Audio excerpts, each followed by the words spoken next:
Yes, good evening to all of you friends. We'll start the class at 9 p.m. Few more seconds to go.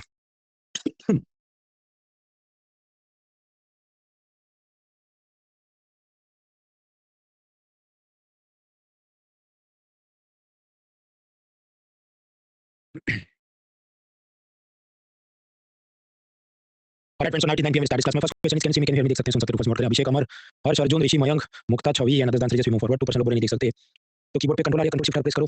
Chrome browser use करो, नीचे button करो, mobile से देख रहे हैं actually speed की then should work. Class में जो भी डाउट है नोट पेन से दो क्लास करने के बाद गूगल फॉर्म से पूछ लीजिए, लिंक चैट बॉक्स के अंदर फर्स्ट लिंक है। फिर बुधवार को मैं उसके जवाब अपलोड करता हूँ। कल तक हमने पिलर 3 मतलब इंपोर्ट एक्सपोर्ट एफपीआई खत्म किया था। मेक श्योर वो क्लास आपने कंप्लीट किया है, उसके बाद ही बैठना वरना सब बाउंसर जाएगा। आज हम लोग देखेंगे pillar 3 B, balance of payment, currency exchange, ये सब देखना है। इसका हैंडआउट मैं अपलोड कर चुका हूँ। हैंडआउट आप जानते हैं कहाँ से मिलेगा। मोबाइल ऐप देख रहे हैं, सर्च करो Mrinal Patel courses latest PCB 13 bell icon दबाओ, उसमें पीडीएफ फाइल मिल जाएगी। ऊपर 3 डॉट से डाउनलोड होता है नीचे, आईफोन है तो एरो की होती है नीचे। लैपटॉप से देख रहे हैं academy.com/mrinal.org courses latest PCB 13 update bell icon दबाओ, राइट हैंड से साइड बार खुलती है। जमाई राजा मत बनो। कुछ लोग ऐसा होता है उनकी मर्जी आती तो आते हैं फिर चले जाते हैं, फिर ये समझ नहीं आया वो समझ नहीं आया।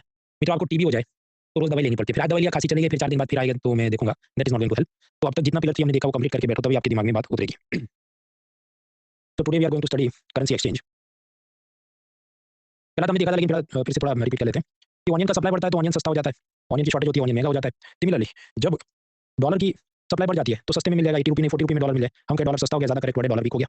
जब डॉलर की शॉर्टेज हो जाए तो डॉलर महंगा हो जाता है कि डॉलर 40 नहीं 85 का मिले, हम कहते हैं डॉलर महंगा हो गया, better word is dollar has become strong. फिर ये देखिए अगर 60 से 80 हो गया डॉलर तो हम कहेंगे डॉलर स्ट्रांग हो गया या रुपया वीक हो गया, बराबर एक बात है। 60 का 40 हो गया तो हम कहेंगे रुपया स्ट्रांग हो गया, डॉलर वीक हो गया। फिर कल मैंने बताया था कि रुपये का वीक होना इंडिया के एक्सपोर्टर जैसे चाय के एक्सपोर्टर के लिए खुशी की बात है, क्योंकि फॉरेनर सोचेंगे कि हम लोग ये श्रीलंका, इथियोपिया, चाइना के मुकाबले भारत से खरीदेंगे, ज़्यादा क्वांटिटी में खरीद पाएंगे तो भारत का माल ज़्यादा खरीदेंगे। तो वीक रुपी या हम strong dollar helps the Indian exporters. And reverse is also true कि अगर डॉलर का प्राइस 80 से 60 60 से 40 हो गया तो हम डॉलर वीक हो गया, रुपया स्ट्रांग, तो फिर भारत का एक्सपोर्टर का नुकसान हो जाएगा, क्योंकि विदेशी भारत सोचे भाई इधर तो बहुत कम जत्थे में मैं माल खरीद सकता हूं, better I go for China और श्रीलंका। इंपोर्टर का केस उल्टा होगा कि अगर डॉलर का भाव 60 की जगह 80 हो गया तो हमें बाहर से जो भी crude oil, medicine, fertiliser, laptop, gadgets मंगवाने पहले से ज़्यादा पैसा देना पड़ेगा, तो इंडिया का इंपोर्टर नाराज हो जाएगा। लेकिन अगर डॉलर वीक हो गया, 80 की जगह 40 रुपये में डॉलर मिले तो भारत का इंपोर्टर खुश हो जाएगा, क्योंकि उसको सस्ते में वो खरीद सकता है। आप सोचो यूट्यूबर क्या सोचेगा, इंडिया का यूट्यूबर, उसको पेमेंट आता है डॉलर में, तो जब रुपया वीक हो जाएगा तो खुश हो जाएगा ना कि मैंने अगर मान लो $100 कमाए तो पहले जो भी 6000 मिलते हैं 8000 मिले तो मैं खुश हो जाऊंगा। पर उस वक्त आपको समझना है कि यूट्यूबर क्या है। भारत का यूट्यूबर एक प्रकार से एंटरटेनमेंट या एजुकेशन सर्विस को एक्सपोर्ट कर रहा है यूट्यूब यूएसए को। फिर पहले तो ये बात दिमाग में उतारो, आई गिव यू 30 सेकंड, फिर आगे बात हम करते हैं।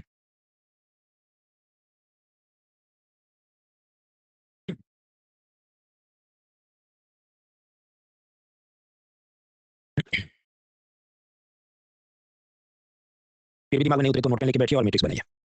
फिर कल मैंने आपको बताया था कि देखिए 1000 रुपया और उसके मुकाबले डॉलर तो 2-3 रुपये 1 रुपये का दबाव गिरते रहता है, पर बहुत ज़्यादा भाव गिर जाए तो फिर आरबीआई आके इंटरवीन करती है और चीज़ों को सेटल करने की, वॉलेटिलिटी को कंट्रोल करने की कोशिश करती है। वो कैसे करती है वो आज के लेक्चर का विषय है। पहले तो हम समझते हैं कि आरबीआई और उसका फॉरेक्स रिजर्व क्या है। मान लीजिए फॉरेन कंट्री से भारत में $120 आए और सामने हम भी फॉरेन कंट्री से कुछ माल खरीद रहे हैं तो $100 बाहर भी जाए, तो 120 आया, 100 बाहर गया तो बचा कितना 20। अब ये 20 हमको एक रिजर्व में भर देना है जिसे कहेंगे फॉरेक्स रिजर्व। उसके अंदर कैश रख सकते हैं, बॉन्ड्स रख सकते हैं, गोल्ड रख सकते हैं, डिपॉजिट रख सकते हैं, ऐसा कुछ करें। मतलब अपना एक घर होता है, अपना एक धंधा होता है तो हम कुछ ऐसा खेल करते कि कुछ पैसा आता है जाता है, जो सरप्लस है बफर में रखेंगे, इन्वेस्ट करेंगे। अब ये जो हमने ऐसा रिजर्व या बफर बना दिया, इसका क्या फायदा है। मान लीजिए 2020 में कोरोना लॉकडाउन के चलते फॉरेन कंट्री से जो हम एक्सपोर्ट करते थे वो सब कम हो जाए, सिर्फ $50 ही आए और हमने फॉरेन कंट्री से ये सब वैक्सीन, मास्क, सैनिटाइजर सब मंगाना पड़े, इस कारण $100 और भेजने पड़े बाहर, तो अपनी डेफिसिट हो जाएगी कि 50 आ रहा है 100 जा रहा है तो डेफिसिट है 50 की। ये 50 कहाँ से लाएंगे, दो ऑप्शन है। एक, आपने फॉरेक्स रिजर्व में जो पैसा पड़ा है उसको यूज कर लो, कितना 20, पर मैंने आपको बताया 50 चाहिए तो बाकी का 30 किधर से आएगा। बाकी 30 हम लोग आईएमएफ से लोन में लाएंगे। आईएमएफ क्या होता है, उसका एसडीआर क्या है वो हम देखेंगे कल। अब इसको रिफाइन करके समझते हैं कि देखिए पूरी दुनिया के साथ अपना बैलेंस ऑफ पेमेंट चल रहा है कि जो भी वहाँ से $120 आए और हमने जो भी माल खरीदा, पैसा बाहर गया, 100 बाहर गया। अब इसके अलग-अलग स्रोत होते हैं जो देखा था, एक्सपोर्ट अर्निंग हो सकता है, रेमिटेंस की डोनेशन हो सकता है, इंपोर्ट पेमेंट, डिविडेंड फॉरेनर्स को जो दिया, एफडीआई, एफपीआई, एनआरई डिपॉजिट, बहुत सारे स्रोत से पैसा आता है जाता है। पिछले 2-3 दिन से हम ये समझ रहे हैं। तो बोल के जो भी सपोज सरप्लस बचा 20, ये जो 20 सरप्लस बचा उसे आरबीआई अपने पास रखेगी, वो एक तिजोरी में जाएगा जिसे हम कहेंगे फॉरेक्स रिजर्व। और वो आरबीआई क्या करेगी, उसे अलग-अलग चीज़ों में इन्वेस्ट कर देगी। कुछ तो कहे कि मैं सीधा डॉलर ही रखता हूँ तो फॉरेन करेंसी, कुछ बार वो कहे कि मैं अमेरिकन सरकार के ट्रेजरी बॉन्ड्स खरीद लेता हूँ यानी फॉरेन करेंसी एसेट्स, कुछ बार कहे मैं गोल्ड खरीद लेता हूँ, कुछ बार कहे मैं आईएमएफ में डिपॉजिट कर देता हूँ जिसमें होता है एसडीआर और उसकी रिवर्स ट्रांसपोजिशन, वो क्या है वो कल लेक्चर में देखेंगे। अभी के लिए समझो कि जो भी पैसा बाहर गया सामने आया तो अगर सरप्लस कुछ बचता है, शेष कुछ बचता है, तो आरबीआई अपनी तिजोरी में रखता है, that is called forex reserve, और उसमें वो अलग-अलग 4-5 चीज़ों में इन्वेस्ट करता है जिसे हम कहते हैं आरबीआई का फॉरेक्स रिजर्व है। अब आप समझो कि हमें मुझे आपको डॉलर चाहिए किसी कारण से, कुछ फॉरेन से चीज़ मंगानी है, बच्चों का एडमिशन करके फॉरेन भेजना है, तो हम कहाँ जाएँगे, आरबीआई के पास नहीं जाएँगे, हम जाएँगे वेस्टर्न यूनियन या एक्सिस बैंक, जो भी फॉरेक्स डीलर है। और वो जो फॉरेक्स डीलर है वो हमें कहीं से अपने ₹85 के मुकाबले $1 का इंतजाम करके देगा, बीच में उसका कमीशन या फीस भी होगा। पर ये डॉलर फिर आएगा कहाँ से? वो डॉलर आएगा जो फॉरेनर्स भारत से जो भी टी, मैंगोज़, मेडिसिन कुछ खरीद रहे हैं या एफडीआई, एफपीआई के नाम पे भारत में डॉलर्स ला रहे हैं, वो सब डॉलर को रुपये में कन्वर्ट करना चाहते थे तो उन्होंने वेस्टर्न यूनियन को दिया और वेस्टर्न यूनियन वही माल हमको चिपका रहा है और बीच में अपना कमीशन कमाता है। तो that is the role of forex dealers. अब समझिए, मान लीजिए पहले $1 का वैल्यू था ₹40, सप्लाई डिमांड के हिसाब से ये इक्विलिब्रियम बना था। लेकिन फिर कुछ डेस्परेट हो जाए बाबू सोने कि हमको भारत नहीं रहना है, हमको यूएसए चला जाना है और वहाँ की कॉलेज फीस भरनी है, रुपये में नहीं डॉलर में भरनी है। लेकिन सामने डॉलर लेके एक ही आदमी खड़ा है जिसके पास सिर्फ 1 डॉलर है और अब डॉलर मांगने वाले 4 हो गए इंडिया के ये स्टूडेंट जिनको रुपये को डॉलर में कन्वर्ट करना है। तो डॉलर की डिमांड बढ़ गई लेकिन डॉलर की सप्लाई नहीं बढ़ी है। तो डॉलर क्या हो जाएगा, डॉलर महंगा हो जाएगा या हमके स्ट्रॉन्ग हो जाएगा कि $1.14 या $1.60, 80, 85 में बिकेगा। तो डॉलर बिकेम स्ट्रॉन्ग, रुपी बिकेम वीक। अब आप कहें कि ये तो बहुत बुरा हो रहा है, ये डॉलर 75 की जगह 83 का हो गया, हमारे लिए बाहर से सब खरीदना महंगा हो गया। आग लग गई है भाई, आग लग गई है। तो फायर ब्रिगेड को बुलाओ जो कि है रिजर्व बैंक, और रिजर्व बैंक ने अपने फॉरेक्स रिजर्व में जो पैसा रखा है डॉलर वगैरह में, गोल्ड में जो इन्वेस्ट कर लिया था, वहाँ से कुछ डॉलर का सप्लाई आरबीआई यहाँ कर देगी कि ये वेस्टर्न यूनियन वगैरह, एक्सिस बैंक वगैरह को डॉलर सेल कर देगी और वहाँ से फिर आप खरीदेंगे तो डॉलर का सप्लाई बढ़ गया, तो वापस से जो 83 का है वो 75 का हो जाए। तो अगर आरबीआई करेंसी एक्सचेंज रेट को स्टेबल रखना चाहती है, यूजुअली आप जानते होगा क्या कि डॉलर स्ट्रॉन्ग होगा, रुपया गिर जाएगा, तो आग बुझाने के लिए आरबीआई ने क्या अपने डॉलर्स बेचने पड़ेंगे। जैसे गेहूं चावल महंगा हो गया, सरकार क्या करे, अपने सरकारी गोदाम से गेहूं चावल मार्केट में सप्लाई करे। Same logic is going on here. मान लीजिए सीन उल्टा हो जाए कि जो $1 ₹60 में मिलता हो उसकी जगह ₹40 का हो जाए, यानी कि हम कहें डॉलर वीक हो गया, रुपया स्ट्रॉन्ग हो गया, तो हमने अभी देखा कि कैसे इंडिया का टी एक्सपोर्टर नाराज हो जाएगा।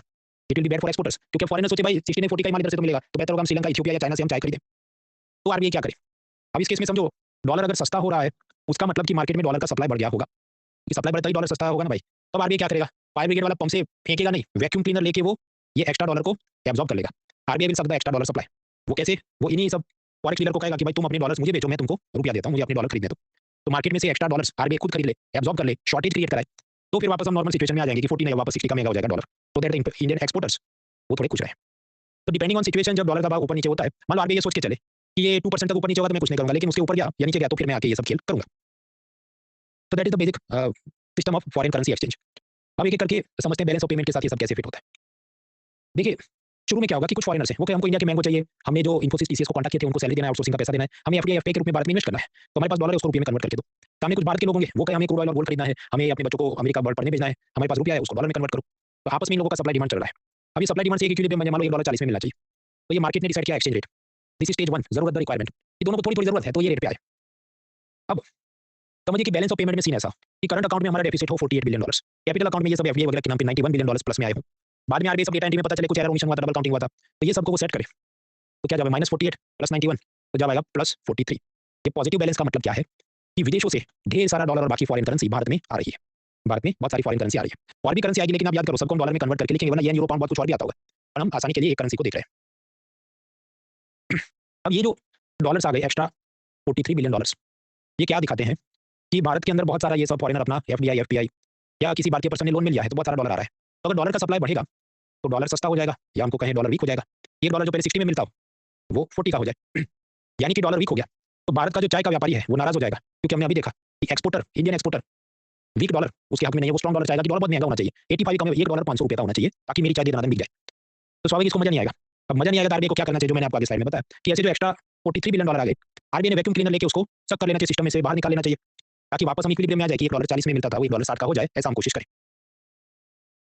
अब समझो ये सिचुएशन में मैं जब कह रहा हूँ आपको कि आरबीआई वैक्यूम क्लीनर से खींच लेगा, तो मतलब समझो आरबीआई असल में बाय करेगा, ऐसा वैक्यूम क्लीनर प्रैक्टिकली तो वो बात संभव नहीं है, और ऐसा वो लेके भी जाएगा तो सामने लोग कहेंगे तुम हमारा पैसा चुरा रहे हो, तो आरबीआई ने असल में खरीदना पड़ेगा। ये जो एक्स्ट्रा डॉलर भारत में आ रहे हैं आरबीआई उसको परचेज करना शुरू करेगा, आरबीआई विल बाय इट, और परचेज करेगा तो सामने उन फॉरेनर्स को वो क्या देगा, रुपया, तो उनको रुपया देके उनके डॉलर्स आरबीआई खरीदना शुरू करेगा, ताकि ये डॉलर की जो एक्स्ट्रा सप्लाई भारत में हो रही है उसकी जगह थोड़ी शॉर्टेज क्रिएट कर सके, थोड़ी तंगी पैदा कर सके। तो समझिए जब भी balance of payment positive figure है जैसे 43, तो इसका मतलब रुपया स्ट्रॉन्ग होगा, डॉलर वीक होगा, जो अपने एक्सपोर्टर के लिए अच्छी बात नहीं, तो आरबीआई को ये सब करना पड़ेगा। तो ये जो एक्स्ट्रा $43 बिलियन आ गए थे, आरबीआई रुपया दे के उसको बाय कर लेगा, सिस्टम में से सब कर लेगा, ताकि डॉलर सप्लाई में शॉर्टेज हो जाए और वापस से 40 की जगह 60 80 कुछ हो जाए। आपके बढ़िया है, ठीक है, लेकिन इससे एक नई प्रॉब्लम खड़ी होगी। नई प्रॉब्लम ये खड़ी होगी कि आरबीआई ने इन फॉरेनर्स से डॉलर तो खरीद लिए, लेकिन इनके हाथ में आ गया रुपया। अब ये जो अमेरिकन है वो कहेगा ये रुपया लेके मैं अमेरिका वापस नहीं जा सकता, क्योंकि रुपी करेंसी अमेरिका में लीगल टेंडर नहीं है, वहां में जाके मैकडॉनल्ड स्टारबक्स की कॉफी नहीं पी सकता, वो लोग मेरी करेंसी रुपया करेंसी एक्सेप्ट नहीं करेंगे। लीगल टेंडर क्या हम पिलर 1 में देख चुके हैं। तो यानी अब ये फॉरेनर सोचे मैं इन रुपयों को भारत में ही यूज करके जाऊंगा, कि इंडिया से कुछ गेहूं चावल चीनी मेडिसिन कुछ मैं यहाँ से लेके जाऊंगा अमेरिका, क्योंकि ये रुपया तो मैं लेके जा नहीं सकता, तो मैं इधर से कुछ गेहूं चावल खरीद के जाऊँ और फिर अमेरिका में उसको बेचूंगा, ऐसा मैं करता हूँ। अब आप समझो इससे नया प्रॉब्लम क्या क्रिएट हो रहा है कि आरबीआई ने इसके डॉलर खरीद के इनको रुपया दिया, और ये रुपये से आदमी भारत का गेहूं चावल ऑनियन खरीद रहा है, आपके बहुत बढ़िया, भारत का एक प्रकार से एक्सपोर्ट बढ़ जाएगा। लेकिन समझो इंडिया के मार्केट में वो गेहूं चावल चीनी की शॉर्टेज भी तो हो जाएगी, क्योंकि आदमी सब अमेरिका ले जा रहा है, तो it will create inflation for the local public, Bharat की आम जनता के लिए महंगाई बढ़ जाएगी कि खरीदने को अपने को गेहूं चावल नहीं बचा। तो कुछ बार क्या होता है अपने घर में बकरी घुस जाती है, उसको निकालने जाओ तब तक ऊँट घुस जाता है, ये सही प्रॉब्लम है। एक सेटल करने गया कि भाई डॉलर को बहुत वीक नहीं होने दो वरना एक्सपोर्टर नाराज हो जाएगा, वो सेटल करने गया तो महंगाई बढ़ गया। तो आरबीआई क्या करे, अब ये दूसरा तीसरा जो भी स्टेज है, अब का ये सब फॉरेनर के पास बहुत पैसा आ गया है रुपी करेंसी में, तो मुझे रुपया मार्केट से सब करना पड़ेगा, वरना ये जो एक्स्ट्रा रुपया वही तो महंगाई पैदा करेगा ना, कि एक मैंगो 100 की जगह एक मैंगो 500 का करा देगा ये तो। तो now in the next stage what RBI should do, RBI should absorb that extra rupee, $43 billion के इक्विवेलेंट जितना रुपया उसने दे दिया था। वो आरबीआई कैसे करेगा, उसके वास्ते आपको पता होना चाहिए, पिलर 1 2 में हमने पढ़ा था, open market operation. Open market operation में आरबीआई ये करेगा कि अपने पास जो गवर्नमेंट सिक्योरिटी पड़ी हो सेकेंडरी मार्केट में कुछ खेल करके वो दूसरे कुछ इन्वेस्टर को बेचे, ताकि उनके पास से जो रुपया है वो आरबीआई प्रकार से सब करके या बाय करके ले ले, ताकि मार्केट में जो रुपी करेंसी का सप्लाई है वो कम हो जाए। तो फिर क्या होगा, प्लस माइनस सब सेटल हो जाएगा। पहले डॉलर खरीदने के लिए रुपया दिया, अब उतना सारा रुपया वापस बाय कर लिया, तो सब चीज सेटल हो गई। तो ये जो मैंने आपको 5-10-15 मिनट कहानी करी कि मुर्गी आया फिर अंडा आया फिर वापस मुर्गी आया, इसको क्या बोलते हैं? इसको कहते हैं स्टरीलाइजेशन। स्टरीलाइजेशन स्टेप 1, एक्सचेंज रेट स्टेबल रखने के लिए आरबीआई ने पहले डॉलर खरीदे, लेकिन डॉलर जो खरीदे वो रुपये की मदद से खरीदे। अब वो रुपया मार्केट में सप्लाई बढ़ गया तो महंगे बढ़ गई। तो स्टेप 3 में उसने क्या किया, ओपन मार्केट ऑपरेशन करके गवर्नमेंट सिक्योरिटीज बेच बेच के वो सारा रुपया वापस बाय कर लिया, ताकि प्लस माइनस सब जीरो हो जाए और नेट एक्स्ट्रा मनी सप्लाई कितना हुआ, जीरो। इस प्रोसेस को कहते हैं स्टरीलाइजेशन या स्थिरीकरण। अब ये समझने के लिए भी समझो, ये एवेंजर एंड गेम है, तो इसके पहले की आपको सारी कहानियां कि मार्वल में क्या हो, कैप्टन अमेरिका, आयरन मैन सबका कि मॉनेटरी पॉलिसी क्या था, एफआरबीआई में क्या था, ये सब आपको पता होना चाहिए। तो this is sterilisation. I give you 20 second, इसको दिमाग में उतारो, नहीं उतरे तो फिर ये हैंडआउट में सब दिया उसको हाथ से लिख के ग्राफिक्स बना के खुद आप तैयार करें।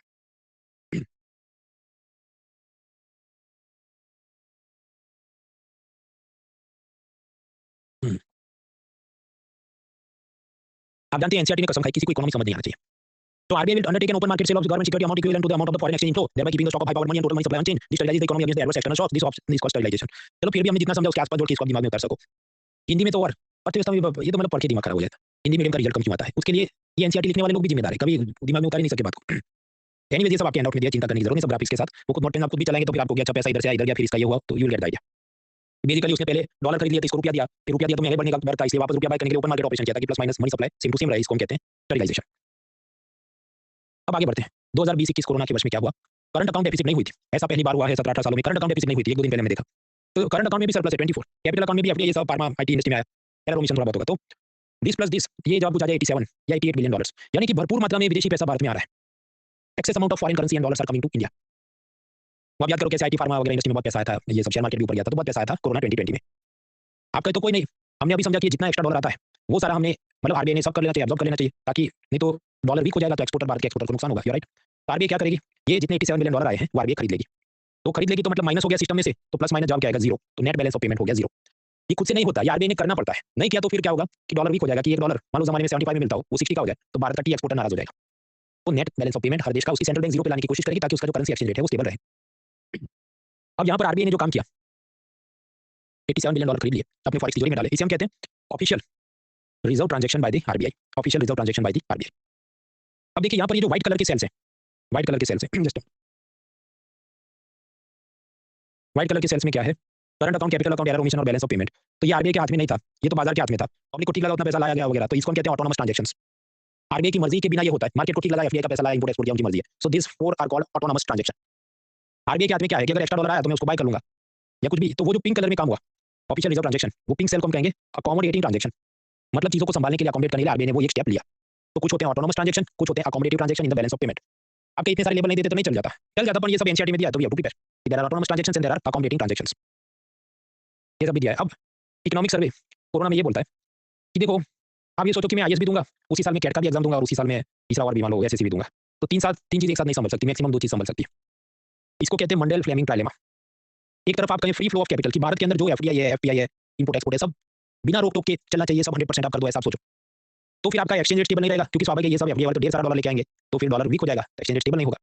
तो फिर आपकी मॉनेटरी पॉलिसी का इंडिपेंडेंस चला जाएगा, क्योंकि वो चीजों को संभालने के लिए आरबीआई ने क्या करना पड़े, वो रुपया देके उसको खरीदे, फिर उसमें ओपन मार्केट ऑपरेशन से रुपया वापस बाय करे, तो ये सब करने में उसका टाइम रिसोर्सेज चला जाएगा, तो महंगाई काबू में करने की जगह वो इसमें पड़ा रहेगा। तो 3 things can not be accomplished together, free flow of capital, exchange rate stability and monetary policy independence. Maximum 2 चीज हो सकती है, 3 एक साथ नहीं हो सकती, ऐसा इकोनॉमिक सर्वे ने कहा। इसको अब हम समझते हैं। मैंने आपको बताया कि कोरोना में कैसे ये फार्मा आईटी वगैरह के अंदर ढेर सारे डॉलर्स विदेशी लोग भारत के बाजार में कंपनियों में इन्वेस्ट करने लगे। तो स्टेप 1 हुआ फ्री फ्लो ऑफ कैपिटल, क्योंकि सरकार ने रोक टोक तो नहीं लगाई, दे देना दो पैसा, हमारी इकोनॉमी ग्रो करने दो। अब इससे होगा क्या कि इतने सारे एफडीआई वाले फार्मा आईटी लर्निंग सब में पैसा दे रहे हैं, तो डॉलर का सप्लाई बढ़ेगा, तो जो 75 रुपीज का डॉलर है वो 73 रुपये का हो जाएगा। हम टॉकिंग अबाउट 2020-21, और ये तो डॉलर वीक हो गया, तो हमारे जो एक्सपोर्टर्स थे उनके लिए खुशी की बात नहीं होगी, वो नाराज हो जाएंगे। और ये हुआ, मतलब मैं हवा में बात नहीं कर रहा, ये 2020 में आप देखो अगस्त महीने तक पहले डॉलर था 75, तो मैं कहूँ स्ट्रॉन्ग है। फिर आप देखो लगभग 2021 फरवरी तक ये हो गया 72 पे आ गया, तो मतलब डॉलर वीक हो गया, और वीक डॉलर इंडिया के एक्सपोर्टर के लिए ठीक बात नहीं होगी, क्योंकि फॉरेनर्स फिर इधर से चाहे तो अपने को कम मिलती है, श्रीलंका इथियोपिया चलते हैं। तो now RBI had to do something, क्योंकि नहीं तो फिर क्या होगा कि अगर डॉलर वीक हो गया, इस तरफ गया, तो इंडिया के एक्सपोर्टर नाराज हो जाएंगे। आरबीआई मैंने आपको पता क्या करना चाहिए, उसने ये सब एक्स्ट्रा डॉलर को सब कर लेना चाहिए, अब्जॉर्ब कर लेना चाहिए, बाय कर लेना चाहिए, ये तो हमने समझ लिया। तो फ्री फ्लो ऑफ कैपिटल हो गया, उसके चलते एक्सचेंज रेट अनस्टेबल हो गया कि 75 की जगह 73 रुपये का हो गया डॉलर, तो हम ये स्टेप पे पहुंचे। अब आरबीआई को क्या करना पड़ेगा कि भाई ये सारे डॉलर में खरीद लेता हूँ ताकि एक्सचेंज रेट स्टेबल रहे, वरना आरबीआई ये नहीं खरीदता। तो मैंने आपको बताया स्टरीलाइजेशन प्रोसेस में कि आरबीआई ने ये जो सारे मतलब डॉलर्स खरीद लिए, सामने इनको रुपया दिया, अब ये सब फॉरेनर वही रुपया लेके भारत का सामान खरीद के भाग जाएंगे, तो अपनी महंगाई बढ़ सकती है। तो आपके उसमें क्या है, फिर से तुम ओपन मार्केट ऑपरेशन करवाओ आरबीआई से, और आरबीआई ये सारा पैसा वापस सब कर ले जो रुपी करेंसी में था, स्टरीलाइजेशन करे बेसिकली। तो भाई आप समझो जो वैक्यूम क्लीनर है उसकी कैपेसिटी होती है ना 10 लीटर का होता है, 15 लीटर का होता है। बड़े-बड़े एयरपोर्ट या मेट्रो स्टेशन पे आप उससे भी ज़्यादा 25 लीटर कैपेसिटी का वैक्यूम क्लीनर हो सकता है। इतना बड़ा तो नहीं हो सकता कि शहर की गंदगी वो खींच ले। तो ये इतना सारा डॉलर जो भारत में आ गया और उसके मुकाबले स्टरलाइजेशन प्रोसेस करते-करते तो इस मशीन की भी तो कैपेसिटी है ना। आरबीआई के पास गवर्नमेंट सिक्योरिटी जितनी होगी उतना वो सब कर पाएगा रूपी करेंसी को ओपन मार्केट ऑपरेशन में। तो sterilisation process is difficult if the amount is very large और ऐसा ही कोरोना में हुआ। क्योंकि आप डेटा देखो, डेटा ऐसा है सी दिस इज सपोज 2018 कि जब करंट अकाउंट डेफिसिट है $48 बिलियन का, कैपिटल प्लस 91 तो बैलेंस ऑफ पेमेंट 43 प्लस में है। तो आरबीआई की समझ लो कि इतना स्टरलाइज करने की, इतना पैसा सब करने की, चीज़ों को मेंटेन करने की कैपेसिटी। अब सीधा 2020 कोरोना वाले वर्ष में तो क्या हो रहा है, इधर कितना था 43, 2018 में था 43, जबकि ये कोरोना वाले साल में तो देखो ये जवाब आ रहा है 87 क्योंकि करंट अकाउंट में डेफिसिट में सरप्लस है, कैपिटल में भी पैसा है, तो 87। तो आरबीआई की मशीनरी पूरा जो फ्लो है वो बिगड़ जाएगा, वो इतना संभाल नहीं पाएगा। तो वही सब हुआ। इस कारण से आरबीआई पूरी तरह से उसे स्टरलाइज नहीं कर पाएगी। अब आप याद करो आरबीआई की मॉनेटरी पॉलिसी का ऑब्जेक्टिव क्या है। स्टेप 1 महंगाई को 2 to 6% की रेंज में काबू में रखो और उसके बाद वो काबू में रहे तो जीडीपी ग्रोथ करने के लिए अलग-अलग स्टेप्स उठाओ। ये हम पिलर 1 A 2 में पढ़ चुके हैं। लेकिन क्योंकि ये सब प्रोसेस में वो पूरा स्टरलाइजेशन तो कर नहीं पाया क्योंकि बहुत बड़ी अमाउंट थी। तो स्टरलाइजेशन अगर पूरा नहीं होगा तो बहुत सारा रुपया सिस्टम में रह जाएगा और वो रुपया एक्स्ट्रा है, सामने इतना गुड्स एंड सर्विसेज नहीं है, तो महंगाई की समस्या बढ़ सकती है। तो आरबीआई जो 2 to 6% में महंगाई काबू में करना चाहता था वो सब मुश्किल हो जाएगा।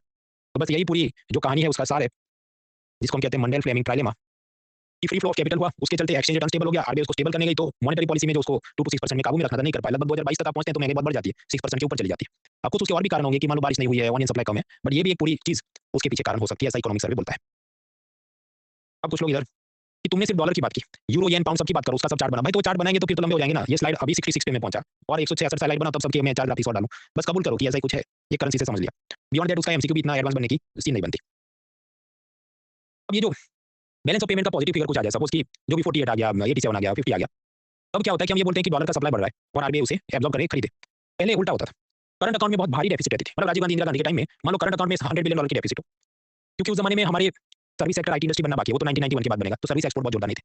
सामने हमारे एक्सपोर्ट भी फिजिकल गुड्स के बहुत जोरदार नहीं थे, क्योंकि हम कोई ऐसी फरारी या मर्सिडीज कार तो बनाते नहीं थे। वो कटारा एम्बेसडर बनती हो या एक चेतक स्कूटर बनता हो, उसे भारत के लोग उसकी मतलब सप्लाई या जत्था इतना नहीं बन पाता था, because there was licence quota inspector act, जिसके बारे में पिलर 4 में समझेंगे। तो भारत के गुड्स के एक्सपोर्ट बढ़ नहीं रहे थे, सर्विसेज में आईटी इंडस्ट्री बनना बाकी है, 1991 से पहले की मैं बात कर रहा हूँ। तो करंट अकाउंट में तो डेफिसिट रहेगी क्योंकि बाहर से बहुत सारे गेहूं चावल और मेडिसिन फर्टिलाइजर मंगाना पड़ेगा। आपके तो सामने कैपिटल अकाउंट में एफडीआई एफपीआई आता होगा, उससे सेटल कर लेंगे। एफडीआई आता था बहुत कम आता था, मान लो सिर्फ 50 या $5 बिलियन, क्योंकि उस जमाने में सरकार ने एफडीआई पे बहुत सारी पाबंदी यानी रिस्ट्रिक्शन लगाए थे। अभी तो हम देखते हैं कि ज्यादातर सेक्टर में 100% एफडीआई अलाउड, उस जमाने में ऐसा 10% भी अलाउड ना हो, क्योंकि सरकार को डर लगता था ये सीआईए वाले, अमेरिका वाले हमारी कंपनियों को खरीद लेंगे, हमें गुलाम बना देंगे, ईस्ट इंडिया कंपनी वापस आ जाएगी, चुनाव में हमारी सरकार को गिरा देंगे। ये सब डर से फॉरेन इन्वेस्टमेंट को भारत में वो अलाउ नहीं करते थे। इस कारण से एक तो डेफिसिट तो है ही करंट अकाउंट में, पर सामने कैपिटल अकाउंट में इतना सरप्लस नहीं आ रहा है कि उस डेफिसिट को न्यूट्रलाइज कर सके, जीरो कर सके। इधर जाओ क्या -100, करंट अकाउंट में कैपिटल में 50, जाओ क्या -50, तो बैलेंस ऑफ पेमेंट एक नेगेटिव फिगर रहता था। अब ये जो balance of payment negative figure है ना, वो खराब क्यों है? वो ऐसा दिखा रहा है, नेगेटिव बैलेंस ऑफ पेमेंट का मतलब क्या, -50 मतलब डॉलर की जितनी डिमांड है उतनी सप्लाई नहीं है। $50 बिलियन अभी भी कम पड़ रहा है भारत में। तो इसका मतलब कि डॉलर की शॉर्टेज है और जो भी चीज़ की शॉर्टेज होती है वो महंगी हो जाती है। तो $1 60 में मिले, वो हो सकता है 600 में मिलना शुरू हो जाए, because there is shortage of dollars. तो ये तो बहुत ही तकलीफ हो जाएगी हमें, क्योंकि भारत के जो इंपोर्टर्स हैं वो सब ऑयल, मेडिसिन ये सब कहाँ से खरीद के लाएंगे इतना महंगे भाव पे। एक्सपोर्टर को मजा आ सकता है, पर एक्सपोर्ट करने लायक अपने पास सामान है ही नहीं बिफोर 1990s। ये तो क्राइसिस हो गया कि very little amount of dollars are coming और ये अपने इंपोर्ट खासकर क्रूड इंपोर्ट के लिए अच्छी बात नहीं होगी। तो ऐसी ये बैलेंस ऑफ पेमेंट क्राइसिस 1991 की शुरुआत में होती है। अब आरबीआई को यहाँ क्या करना चाहिए? तो इस केस में आरबीआई ने क्या करना चाहिए? आग लगी बुझाने के लिए अपने खुद के डॉलर मार्केट में सेल करने होंगे, क्योंकि समझो ये 1991 की क्राइसिस में ऐसा हुआ कि करंट अकाउंट में $100 बिलियन का मान लो डेफिसिट है, कैपिटल अकाउंट में $50 का, ये $50 बिलियन का ये एफडीआई आया, तो प्लस माइनस जा रहा है नेगेटिव, मतलब डॉलर की शॉर्टेज है। तो आरबीआई को क्या करना चाहिए? अपने फॉरेक्स रिजर्व से डॉलर सेल करने चाहिए, ताकि ये जवाब जीरो हो जाए, net balance of payment zero हो जाए। अगर ऐसा नहीं हुआ तो स्लाइडर में क्या होगा, डॉलर और ज्यादा स्ट्रांग हो जाएगा, रुपया और वीक हो जाएगा, 60 की जगह ₹600 का डॉलर हो जाएगा। लेकिन 1991 में तकलीफ ये थी कि अपनी तिजोरी में, अपनी फॉरेक्स रिजर्व के अंदर इतना पैसा था ही नहीं, इतने डॉलर्स थे ही नहीं कि हम इसको सेटल कर सके।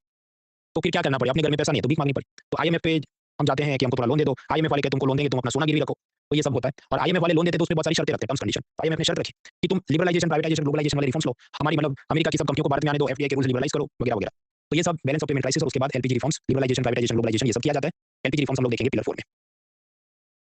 ये सब आपकी हैंडआउट में ग्राफिक से बताया कि ऐसी कौन सी सिचुएशन होती है जब डॉलर स्ट्रांग हो सकता है, कौन सी सिचुएशन जब डॉलर वीक हो सकता है और उसे किसको इंपोर्ट एक्सपोर्टर को मजा आए और आरबीआई ने वहां पर क्या कदम उठाने चाहिए। अब यहाँ पर एक छोटी सी चीज पढ़ लेते हैं, 2-3 मिनट में फिर ब्रेक लेते हैं। ये जो हमने देखा कि 1991 से पहले बैलेंस ऑफ पेमेंट बहुत नेगेटिव में चला गया, तो नेगेटिव में बैलेंस ऑफ पेमेंट जाए उसके क्या कारण हो सकते हैं? या हम बीओपी का नेगेटिव डिसइक्विलिब्रियम क्यों हो सकता है? पहला कारण भारत में विकास की कमी। उस जमाने में ग्रीन रेवोल्यूशन जब सक्सेस नहीं हुआ, तो मतलब नेहरू के जमाने की बात करें, गेहूं चावल दवाई सब चीज मंगवानी पड़े, तो स्वाभाविक इंपोर्ट बिल बढ़ जाएगा, करंट अकाउंट डेफिसिट बढ़ जाएगी। दूसरा, जब हम 80s तक पहुंचे तो कुछ लोग के पास पैसा आ गया, कुछ लोग अमीर बन गए। अब वो क्या करेंगे कि हमें वेस्टर्न लाइफस्टाइल चाहिए, भारत की खटारा एम्बेसडर नहीं, हमको मर्सिडीज फरारी मंगानी है। तो ये कंज्यूमरिज्म एंड डेमोन्स्ट्रेशन इफेक्ट, मतलब दिखावा करने के लिए हमको वेस्टर्न लाइफस्टाइल वाला सब गाड़ी चाहिए, गड़िया चाहिए, रिश्वत चाहिए, तो इंपोर्ट बिल बढ़ जाएगा, तो करंट अकाउंट डेफिसिट बढ़ जाती है। देन स्ट्रक्चरल डिसइक्विलिब्रियम, मतलब ट्रांसपोर्ट, इलेक्ट्रिसिटी ये सब बुनियादी सुविधा नहीं हो तो भारत का प्रोडक्शन नहीं बढ़ सकता, तो एक्सपोर्ट नहीं बढ़ सकता, तो करंट अकाउंट डेफिसिट सेटल नहीं हो सकती। सेक्युलर या लॉन्ग टर्म डिसइक्विलिब्रियम, देखिए कोई ग्राफ हम 10 साल 15 साल का ग्राफ बनाए तो इकोनॉमिक्स में उसको कहा जाता है ये सेक्युलर है। मतलब हिंदू मुस्लिम वाला नहीं, यहाँ पर सेकुलर मतलब लॉन्ग टर्म की आप बात करें। तो सेकुलर ट्रेंड में आप देखो तो कोई भी नया देश हो, अब अपने भारत के अंदर हम 1950 से जो भी पंचवर्षीय योजना बनाए, तो 5 वर्ष में तो दूध की नदियां नहीं बहेगी, ऐसे भी 3-4-5 प्लान जाएंगे तब जाके कुछ डेवलपमेंट दिखेगा। तो एक्सपोर्ट हमारे डेवलप होंगे नहीं, उसमें बहुत सारे दशक ब्रैकेट्स लग जाते हैं। ये भी कारण है बैलेंस ऑफ पेमेंट में क्राइसिस आ जाती है। ये टेक्नोलॉजिकल बैकवर्डनेस आप समझते हैं, उसके चलते भी एक्सपोर्ट इंप्रूव नहीं होते। देन साइक्लिकल डिसइक्विलिब्रियम, हर एक इकोनॉमी में तेजी मंदी चलती है, बूम साइकिल। तो जब नीचे मंदी वाले फेज में हो तो उस वक्त ये चीजें और गहरा स्वरूप धारण करके दे बिकम मोर प्रॉब्लमेटिक। तो इसी कारण से ये बैलेंस ऑफ पेमेंट क्राइसिस हमें दिखती है। अब इधर एक ब्रेक लेते हैं, ब्रेक के बाद और कंसेप्ट समझने हैं, लेकिन तब तक आप इस पे गौर करिए कि एफडीआई और एफपीआई में क्या डिफरेंस है। Break for 5 minutes.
Three more minutes.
Thirty more seconds.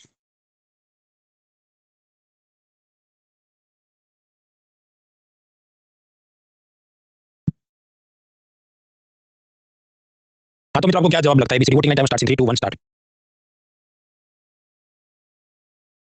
Manish, Kuldeep, Saurabh, Mukul, Shubham, Himanshu, Sakshi, Asma, Anandita, Lovepreet, Anil, Elina, Vibhu, Kamakshi, Tejchandan, Payal, Alka, Gopal, Sushant, Dushyant, Mayush, Arjun, Shivansh, Pranjal, Jaymin C, Rupendra, Anand, Atish, Anil, Madhukar, Kaushal, Dhawan, Harsh, Roohi, Saira, Arpita, Virat, Aditya, Nandini, Darshan, Arvind, Abhishek, Amar, Ashutosh, Vipin, Aman, Rahul, Isha, Kishore, Chhavi, correct answer.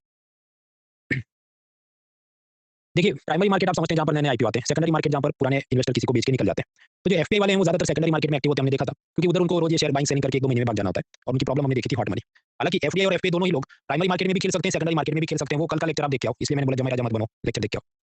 तो सी ऑप्शन क्या कहता है कि एफडीआई वाला सिर्फ सेकेंडरी मार्केट में, एफपीआई वाला प्राइमरी में, तो ये तो गलत है, दोनों लोग दोनों ही जगह पर खेल सकते हैं। ऑप्शन ए क्या कहता है, एफपीआई वाला मैनेजमेंट लाएगा कहाँ भाई, उसको तो 1-2 महीने में बेच के भाग जाना है। फॉरेन डायरेक्ट इन्वेस्टमेंट वाला लाएगा कैपिटल एंड मैनेजमेंट स्किल, जैसे वॉलमार्ट आया तो फ्लिपकार्ट का सप्लाई चेन मैनेजमेंट वेबसाइट सब बेहतर करवाया होगा।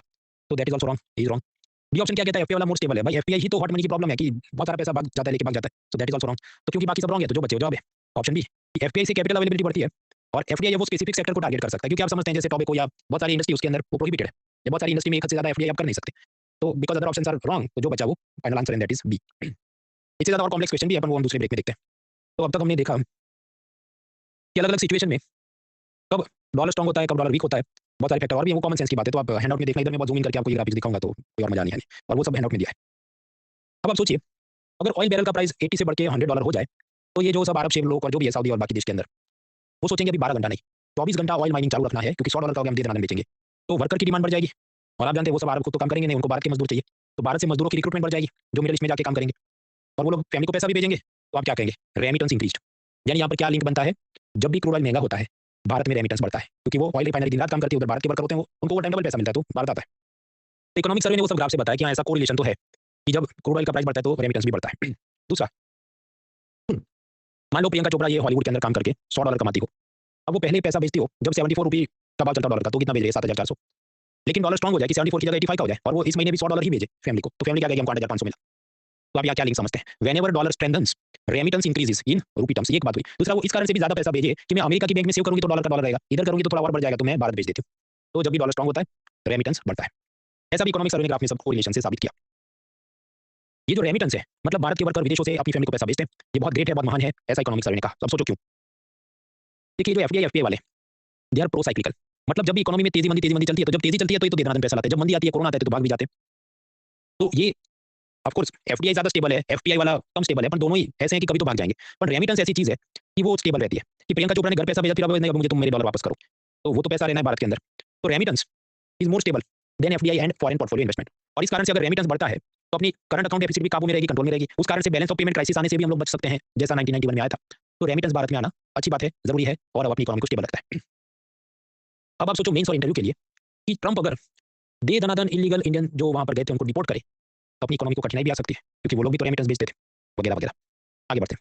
अब इसके बाद का मुद्दा currency exchange rate regimes, fix floating manage float क्या है और ये फॉरेक्स रिजर्व कैसे काम करता है, ये सब देखना है। मैंने आपको बताया कि कैसे भारत में जो एक्स्ट्रा पैसा आता है वो आरबीआई ने एब्जॉर्ब कर लेना चाहिए, वरना करेंसी एक्सचेंज में ऊपर नीचे हो सकता है। तो जितना एक्स्ट्रा पैसा आया वो सब आप एब्जॉर्ब करते रहो, तो वो हो गया आरबीआई का फॉरेक्स रिजर्व। ये जो भी एक्सपोर्ट अर्निंग रेमिटेंस की डोनेशन वगैरह से 120 आया 100 गया, तो प्लस 20 आरबीआई ने एब्जॉर्ब कर लेना चाहिए, वरना करेंसी एक्सचेंज रेट ऊपर नीचे हो जाएगा। तो आरबीआई उसको खरीदती है, खरीद के अपने फॉरेक्स रिजर्व में रखती है। तो फॉरेक्स रिजर्व में वो रखती है, वो कंपोनेंट कौन कौन से हैं वो हमें याद रखने हैं एमसीक्यू के लिए। तो ये कंपोनेंट्स हैं foreign currency and foreign currency assets. देखिए, डॉलर में आया पैसा आरबीआई डॉलर खरीद के रखे कैश में, पर इसमें आरबीआई का फायदा नहीं है। आपको सैलरी मिली, आप अपने हाथ में कैश में रखो, तो समझो वो ग्रो नहीं करेगा ना, बैंक में म्यूचुअल फंड में डालना पड़ेगा। तो उसी तरह आरबीआई ये जो डॉलर से फॉरेन करेंसी उसने एक्वायर किया है, उससे वो खरीदेगी यूएस ट्रेजरी बॉन्ड्स, जापान के सरकारी बॉन्ड, ये सब खरीदेगी, ताकि उसमें से कुछ ना कुछ ब्याज कमाती रहे। थोड़ा वो गोल्ड खरीद लेगी सेफ्टी के लिए। फिर आईएमएफ में वो कुछ पैसा डिपॉजिट करेगी, जिसके बदले आईएमएफ उसको देगा एसडीआर, स्पेशल ड्राइंग राइट्स, और उसकी रिजर्व ट्रांसपोजिशन यानी आरटीपी।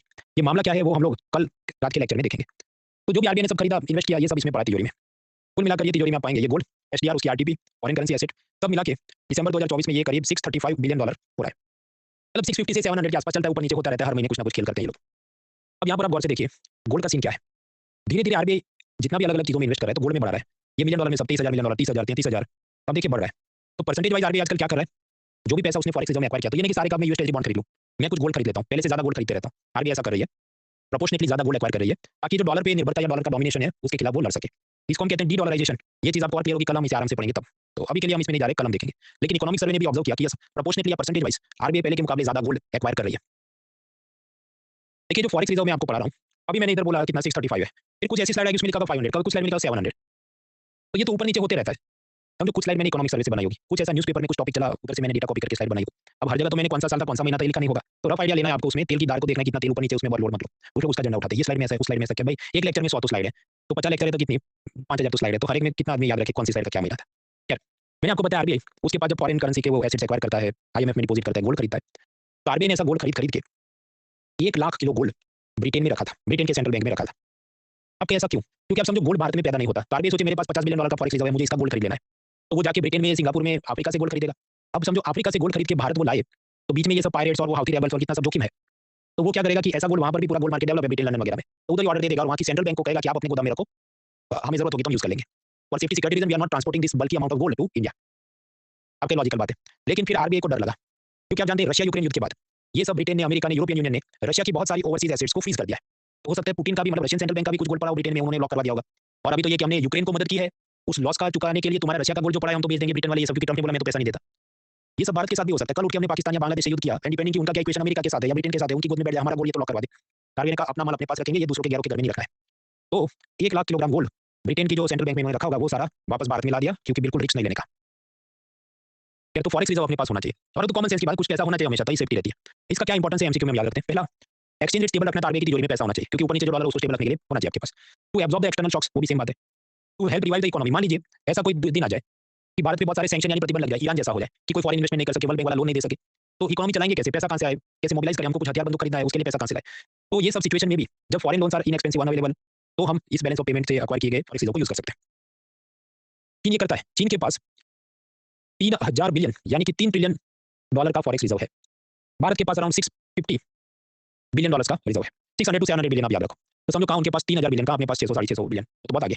क्योंकि स्वाभाविक है, ये कल हम डिटेल में भी समझेंगे। चीन वाला एक्सपोर्ट बहुत करता है, उसकी करंट अकाउंट डेफिसिट शायद तो होगी नहीं, या तो सरप्लस में होगा, तो बहुत सारा आएगा, सब डॉलर को खरीद लेगा, तो तिजोरी भर गया, तो 3000 हो गया उसका। अभी चीन का फॉरेक्स रिजर्व इतना हाई क्यों है? उसका एक कारण है कि वो युआन को वीक रखता है, मैनिपुलेट करता है, अंडर वैल्यूड रखता है। वो कैसे अभी आगे स्लाइड में देखेंगे। अभी के लिए तो बस यहाँ पे उनके पास बहुत पैसा है। अब ऐसा ये इन्होंने एक्वायर कैसे किया वो थोड़ा हम समझ लेते पहले ही। देखिए 2005 में चीन की सरकार ने ये कहा कि देखो जो करेंसी एक्सचेंज है, $1 इक्वल्स 6 युआन या 6 renminbi। पहले उनकी सरकार खुद से फिक्स करती थी, मार्केट फोर्सेस नहीं डिसाइड करते थे, वो खुद से फिक्स करते थे। फिर 2005 में उन्होंने कहा नहीं, let the market forces decide. हम लोग अगर मान लो 10% ऊपर नीचे हो गया, तभी हम कुछ दखल देंगे, अपने फॉरेक्स रिजर्व में से कुछ बेचेंगे, खरीदेंगे, ये खेल करेंगे। ऐसी जो सिस्टम होती है कि नॉर्मली मार्केट डिसाइड करे, कभी-कभी गवर्नमेंट या सेंट्रल बैंक इंटरवीन करे, उसे हम कहते हैं मैनेज द फ्लोट सिस्टम। यदि युआन डॉलर के दर में अत्यधिक बदलाव आ जाएगा, मान लो 10 का 20 ऊपर नीचे हो गया, only then we will intervene. अब ठीक है, ओके बराबर। अब हुआ ये 2018 की बात है। उस वक्त अमेरिका में शायद महंगाई बढ़ गई थी, तो अमेरिका ने टाइट डियर या हॉकिश मनी पॉलिसी अपना ली, माने वहां पर सीआरआर बढ़ा दिया होगा, रेपो बढ़ा दिया होगा, तो डॉलर सप्लाई कम हो गया होगा। ये सब टर्म्स का क्या मतलब है? पिलर 1 या 2 मॉनेटरी पॉलिसी खत्म करके आओ। इसलिए मैंने पहले भी बोला था पिलर 3 से पहले खत्म करके, तभी इट विल मेक सेंस। फिर तो अमेरिकन सेंट्रल बैंक ने डॉलर का सप्लाई कम कर दिया, तो फिर स्वाभाविक है डॉलर का सप्लाई अब सामने युआन का सप्लाई में देखना पड़े, क्योंकि उन दोनों के हिसाब से एक्सचेंज रेट तो डिसाइड होगा। लेकिन पैरेलली उसी टाइम चाइनीज सेंट्रल बैंक ने कहा कि हमारे देश में तो इकोनॉमिक ग्रोथ की जरूरत है और उसके लिए सस्ते लोन की जरूरत है। तो हमें चाइनीज सेंट्रल बैंक ने इजी चीप या डॉविश मनी पॉलिसी अपनाई, मतलब Chinese central bank CRR repo ये सब एकदम सस्ता करा देगी, कम करा देगी, ताकि युआन करेंसी का फ्लो बढ़ जाए। अब आप सोचो हो क्या रहा है, एक तरफ डॉलर की सप्लाई कम हो रही है और सामने युआन की सप्लाई बढ़ रही है, तो अल्टीमेटली सिचुएशन क्या होगी कि डॉलर स्ट्रांग हो जाएगा, महंगा हो जाएगा। तो $1 जो 6 में होना चाहिए 6 युआन, उसका प्राइस $1 का हो जाए 7। ये तो होगा क्योंकि डॉलर की शॉर्टेज और ये लोग तो दे दना युआन नीचे सप्लाई कर रहे हैं। तो इससे स्वाभाविक आप कहेंगे देखो युआन एक प्रकार से डेप्रिशिएट हो गया, वीक हो गया, तो चाइनीज एक्सपोर्टर को मजा आ जाएगा, क्योंकि अब हर एक फॉरेनर ये सोचेगा भाई चाइना से हमें तो ये सब मेडिसिन और इलेक्ट्रॉनिक सामान खरीदना है, इंडिया या किसी और देश से नहीं लेना है, उधर हमको कम मिलेगा, इधर ज्यादा जत्थे में खरीद सकते हैं। तो weak yuan is good for Chinese exporters. तो ट्रम्प को आ गया गुस्सा, उसका ये कहना है कि भाई चीन वालों, एक तरफ तुम ये बोलते हो कि अगर करेंसी एक्सचेंज में बहुत ज्यादा फर्क आ गया, मान लो जो भी 5% 10%, तो तुम्हारी सेंट्रल बैंक इसको फिक्स करेगी, या तो तुम डॉलर सप्लाई कर दो या अपना युआन का सप्लाई कम करो, कुछ करो, और इसको 6 पे तुम स्टेबल क्यों नहीं रखते? स्वाभाविक है चीन क्यों स्टेबल रखे, उसको तो मजा आएगा ना, गिरने दो, क्योंकि weak yuan is good for our exporters. तो ट्रम्प का ये कहना है कि चाइना जो करता है वो करेंसी वॉर है। चाइना जानबूझ के अपने युआन को अंडर वैल्यू रखाता है, मतलब सस्ता रखाता है, वो मैनिपुलेट कर रहा है ताकि उसके चाइनीज एक्सपोर्टर्स को मजा आए। वरना अगर चीन चाहे तो उनके पास तो $3 ट्रिलियन का फॉरेक्स रिजर्व है ना, और यहाँ जब हम कह रहे हैं डॉलर की शॉर्टेज इसलिए डॉलर महंगा हो गया, तो चीन क्यों नहीं डॉलर अपने बेच के वापस इसको 7 का 6 कराता? पर चीन नहीं कराएगा, क्योंकि उसको अपने एक्सपोर्टर्स की मदद करनी है। तो दैट इज वन थिंग। अब ट्रम्प ने दोबारा वो प्रेसिडेंट बना है और वो देख रहा है कि सीन तो भाई यही है कि एक युआन, माफिए $1 का 7 युआन है भाव, यानी कि डॉलर स्ट्रांग है। मान लो $1 5 युआन का होता तो हम कहते हैं डॉलर वीक है। कुछ लोगों को नहीं उतरेगा दिमाग में, तो आपको रेशियो उल्टा करना पड़ेगा। अब इसको ऐसे देखो कि अगर $1 इक्वल 7 युआन, इसका मतलब 1 युआन इक्वल $0.14। एक बात है, अब मैं सिचुएशन भी मैं आपको कि $1 का 5 युआन है, इसका मतलब 1 युआन का $0.20 है। इधर आप देखो, अब आप लॉजिक लगाओ कि 75 का 80 हो रहा है तो हम क्या वीक हो रहा है रुपया, तो इसी लॉजिक पर यहाँ पर 0.14 का 0.20 हो रहा है तो हम क्या वीक हो रहा है डॉलर। तो ट्रम्प ये चाहता है, क्योंकि strong dollar is not good for American exporters. Logical बात है, strong rupee not good for Indian exporter, strong yuan not good for Chinese exporter, तो strong dollar not good for American exporter, कि वो जो भी ये सब अपना उनकी डेयरी इंडस्ट्री, मीट इंडस्ट्री वो एक्सपोर्ट करना चाहिए, लेकिन फिर पता चले अर्जेंटीना और बाकी जो भी मीट इंडस्ट्री वाले हैं उसके मुकाबले अपना नहीं बढ़ रहा है, क्योंकि अपना ये डॉलर स्ट्रांग है, उनका पैरेलली विदेशी लोग वो खरीद रहे हैं। सो ट्रम्प वांट्स स्ट्रांग डॉलर नहीं चाहता, वो चाहता है वीक डॉलर। पहले ये लॉजिक आप दिमाग में उतारो, मैं आपको 20 सेकंड देता हूं।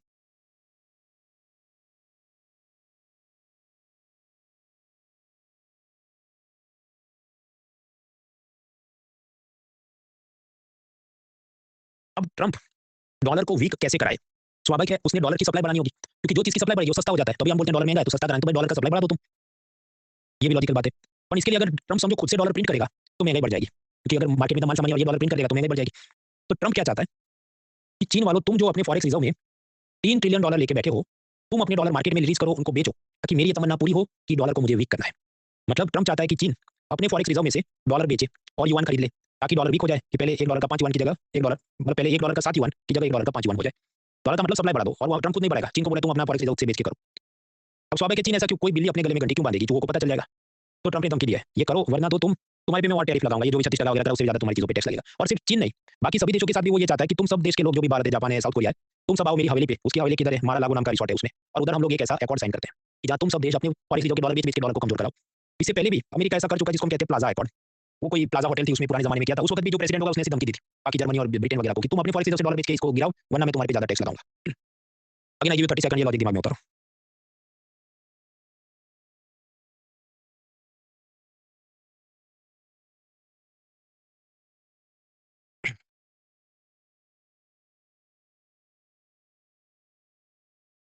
मित्रों, अब यही का कमाल देखो, ये जो ग्राफिक्स है ये मैंने यही से बनाया है, वरना ऐसा तो चित्र हो ही नहीं सकता ना कि ये ऐसा छिड़का है उसमें से डॉलर है। नॉर्मली मुझे बनाना होता तो क्या करना पड़े कि शी जिनपिंग को मैं फोटो लूं, कोई एक पानी छिड़का है दूसरा, फिर इसका सर इस पे चिपकाऊं, फिर इधर तीसरा डॉलर का फोटो में लगाऊं।